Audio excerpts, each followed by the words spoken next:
주님께서 여러분과 함께 마테오가 전한 거룩한 복음입니다.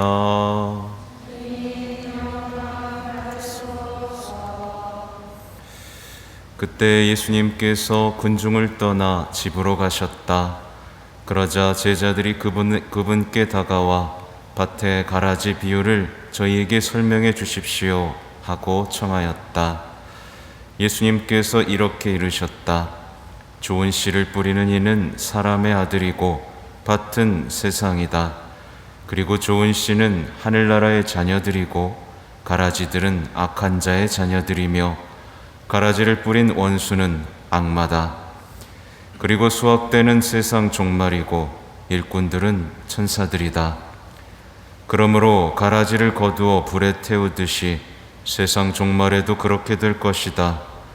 사람의 아들이 자기 천사들을 보낼 터인데 그들은 그의 나라에서 남을 죄짓게 하는 모든 자들과 불의를 저지르는 자들을 거두어 불구덩이에 던져버릴 것이다.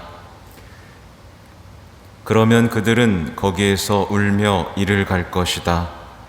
그때 의인들은 아버지의 나라에서 해처럼 빛날 것이다.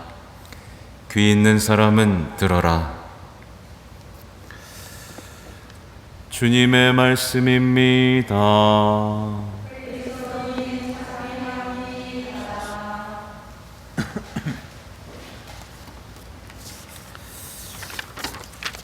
전미예수님, 오늘은 복되신 동정 마리아의 부모 성 요아킴과 성녀 안나 기념일입니다. 독서기도를 보면 얼마나 복된지에 대한 계속 찬미가가 나오고 있는데요. 성모일도 보면 그렇습니다. 우리는요, 근데 한 가지 짚고 넘어가고 싶은 게 뭐냐면 성모님을 샛별이라고 부릅니다. 아시죠? 네, 샛별 호칭 기도에도 나옵니다. 왜냐하면 정의의 태양이 떠오르기 전 구세주이신 예수님이 오시기를 기다리던 밤에 원죄 없이 잉태되신 바로 그 순간부터 참 샛별처럼 인류 역사 안에서 존재하시고 빛나셨던 분이기 때문이죠. 그런데 그렇게 빛나는 샛별이신 성모님을 낳으시고 기르신 이 두 부모님을 기념한다는 거 굉장히 기쁜 날인 거죠. 그래서 동방교회에서는 이 성녀 안나에 대한 신심이 대단했다라고 합니다. 많은 기적들이 일어났고 그래서 많은 성전들이 성녀 안나에게 봉헌되기도 했고요. 유럽으로는 조금 나중에 전파되기도 했고 그래서 나중에 함께 요아킴과 성녀 안나를 이렇게 같이 기념했다고 하죠. 근데 이 두 분의 삶을 살펴보면 하느님의 역사는 참 오묘하다라는 생각을 다시 한번 하게 됩니다. 왜냐하면 하느님의 역사는요, 늘 가장 비천하고 무익하다고 여겨지는 일을 통해서 이어지니까 그렇습니다. 자신이 유능하고 쓸모있다 라고 생각하는 이들은 오히려 언제나 하나님의 역사에서 배제됩니다. 그죠? 하나님의 역사를 망쳐놓고 방해하기도 하고 그걸 이해하지를 못하죠. 눈앞에 보고서도 이해를 못했으니까요. 똑똑하다고 생각했던 이들은 신앙조차 이해하지 못하는 지경에 이르게 됐죠. 그래서 이게 한 가지 식별 기준이어야 됩니다. 난 지금 똑똑하고 쓸모 있는 사람이라고 생각하면서 살아가고 있나? 그렇게 되기 위해서 살아가고 있나? 아니면 비천하고 무익한 존재라고 생각하는 가운데 하나님의 역사에 동참하고 있는가? 이 두 가지가 식별되어야만 하죠. 아무튼 성경에는 이 두 분의 일이 나오진 않아요. 그 외경에 나온다고 하는데 요아킴 성인은 어쨌든 자녀가 없었습니다. 그 두 부부에게 자녀가 없어서 주변 사람들에게 소외됐다고 해요. 낙인 찍히기도 했고 무시당하기도 했던, 늙어서까지 노인들이었잖아요. 그죠? 또 아내 성년 안나는 어땠을까요? 그 노년까지 자식이 없으니 자신이 무익한 존재라고 생각하고 축복받지 못한 존재라고 여겼겠죠. 근데 그들은 그 노년에 이르기까지 포기를 하지 않고 탄원의 기도를 바쳤습니다. 주님께서는 이런 성 요아킴과 성녀 안나에게 이제 천사를 보내시는데, 이게 마치 성 요셉과 성모님께 이제 성모님이 예수님을 잉태하기 전에 일어났던 일하고 많이 닮아 있어요. 그래서 성 요아킴은 꿈에서 천사가 요아킴아, 요아킴아, 주님께서 너의 끈질긴 기도를 들어주셨다 라고 전했습니다. 그 그림을 보면 요아킴 성인이 정말 뭐랄까요, 지친 몸짓으로 이러고 쭈그리고 앉아 있는데 천사의 그림이 날아오는 그림이 있어요. 그 조토라는 작가 그림으로 제가 기억을 합니다. 또 성녀 안나에게는 천사가 찾아와서 이제 성모님의 잉태를 예언해 주는 장면이죠. 마치 성모님이 예수님을 잉태했던 그 장면과도 되게 비슷한 그림으로 많이 묘사되어 있고, 나중에 보면 그 두 부부가 다시 만나서 황금문에서 만나가지고 하느님의 섭리로 잉태되었다는 이 전설이 이어지고 있습니다. 아무튼 보면 두 분의 그림을 보면 정말 노인으로 묘사되어 있어요. 할아버지, 할머니로. 말하자면 모든 것이 끝났고 이제 죽을 날만 기다리고 마무리해야 되는 것만 같은 두 사람의 생애에서 주님께서는 새로운 가능성과 위로의 문을 열어주시는 놀라운 일이 지금 펼쳐지고 있는 거죠. 그러니까 성 요아킴과 성녀 안나에게 베풀어 주신 주님의 은총은 내가 쓸모없고 무익하다라고 생각하는 것 이상입니다. 말하자면 우리 어르신들 많잖아요. 그죠? 어르신들이 보통 무슨 생각을 해요? 나한테 무슨 새로운 일이 있겠어? 나한테 무슨 주님께서 무슨 뭔가 대단한 일을 하시겠어? 라고 하지만 그게 아니라는 거예요. 노년이고 은퇴하고 퇴임해야 되는 이 상황에서도 주님은 새로운 역사를 그 사람을 도구로 쓰셨다는 거죠. 이 교회 역사에서 계속해서 벌어지고 있는 일들입니다. 2차 바티칸 공회도 마찬가지였어요. 그냥 요한 23세 그냥 하다가 돌아가시겠지 했는데 그분을 통해서 교회가 새로워지는 역사가 있었죠. 너무나 많은 일들이 그렇게 펼쳐집니다.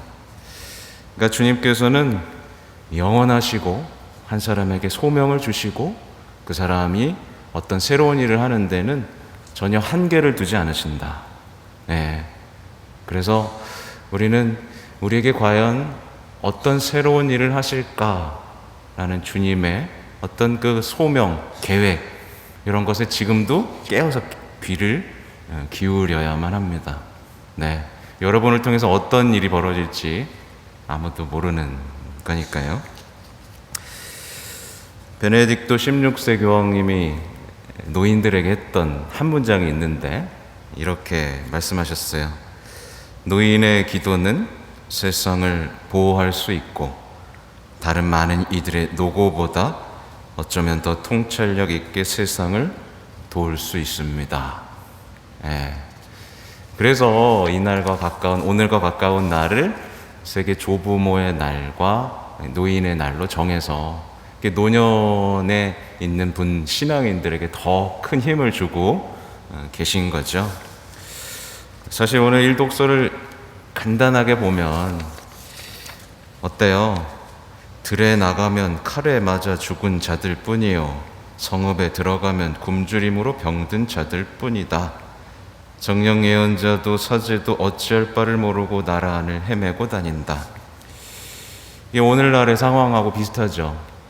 교회 안이나 밖이나 신앙이 있는 사람이나 없는 사람이나 헤매고 있습니다.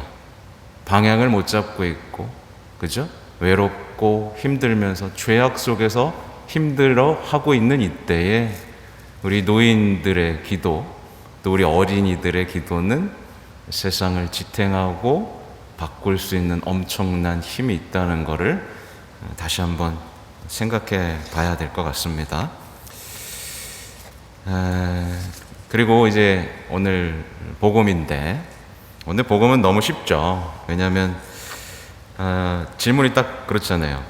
밭의 가라지의 비유를 저에게 설명해 주십시오 라고 물었더니 이제 예수님께서 아주 친절하게 밭의 가라지, 그러니까 좋은 씨를 뿌리는 사람의 이 비유를 아주 친절하게 설명해 줍니다. 이거 이해를 못할 수가 없게 다 설명을 해 주셨죠.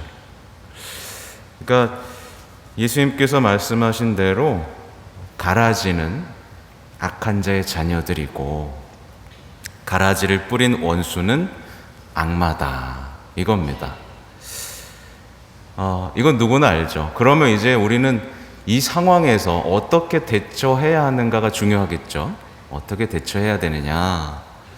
근데 이제 악마는요, 가라지를 뿌리면서 사실 더 큰 속임수와 덫을 놓습니다. 말하자면 가라지를 뽑아버리고 싶게 만드는 마음을 우리에게 유혹하는 거죠. 아, 저기 가라지 있다, 뽑아버려야겠다 라는 마음이 든다면 이게 뭐예요? 이게 유혹입니다. 악마들은요, 자신의 악한 자녀를 통해서 세상에 악을 저지릅니다. 그건 뭐 당연한 거죠. 악을 많이 저질러요. 근데 그 악을 보면서 사람들이 이제 서로의 결점과 한계를 보게 만듭니다. 네. 그리고 거기에 실망하고 분노하고 심판을 빨리 앞당겨가지고 뽑아내고 제거하고 싶게 만듭니다. 걸려든 거예요, 벌써. 걸려들었습니다.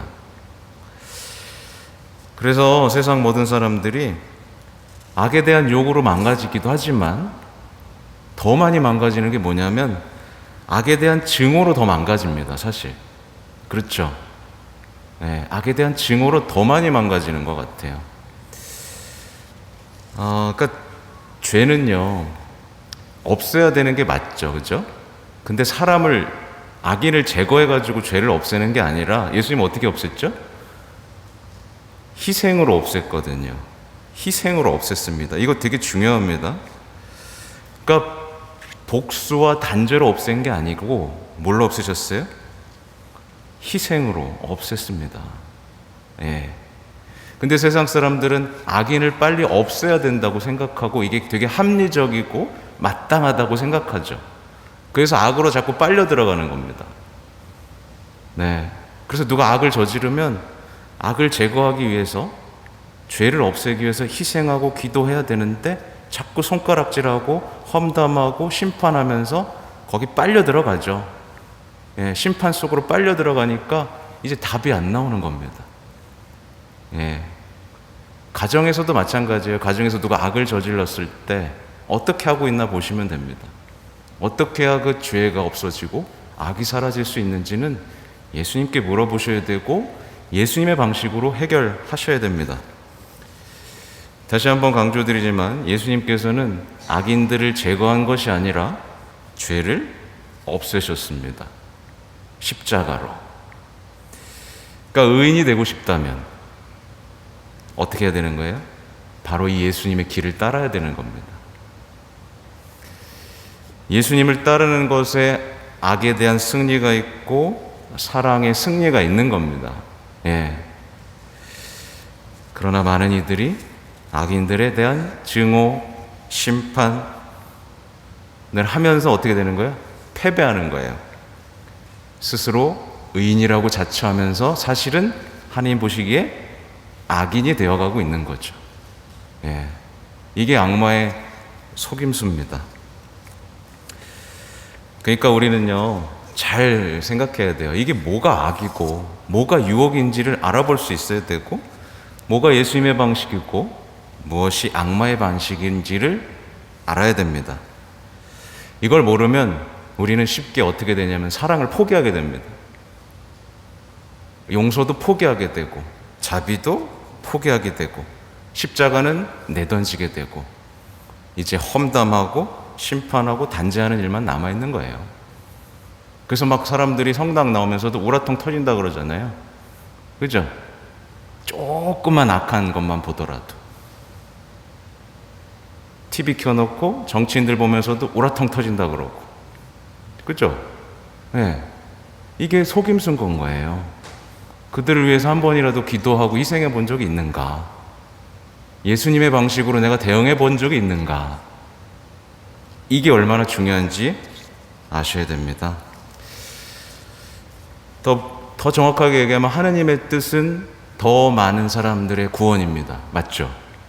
더 많은 사람들이 구원받길 바라는 겁니다.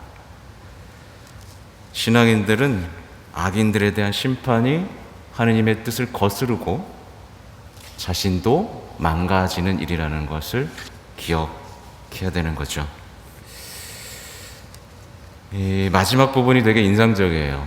그래서 이제 예수님의 방식과 자비, 그쵸? 십자가를 통해서 의인이 된 사람은 어떻게 되느냐. 예, 악인은 당연히 심판받고요, 불구덩이에 던져지고요, 지옥은 있습니다. 그죠? 예, 지옥은 뭐 어떤 상상의 공간이 아니에요. 분명히 있습니다. 근데 의인은 어떻게 되느냐? 의인들은 아버지의 나라에서 해처럼 빛날 것이다. 이렇게 말씀을 하십니다. 이 거짓말이 아닌 거예요. 그러니까 제가 강론 시작할 때 성모님은 샛별이라고 불렸는데 예수님께서는 의인들이 해처럼 빛날 거라고 말씀을 하시니까 도대체 인간을 얼마나 사랑하신 것이고 인간이 얼마나 존엄하신 것인가를 생각하게 만드는 일이죠. 그렇죠? 그러니까 우리는 자체 발광할 수 있는 겁니다.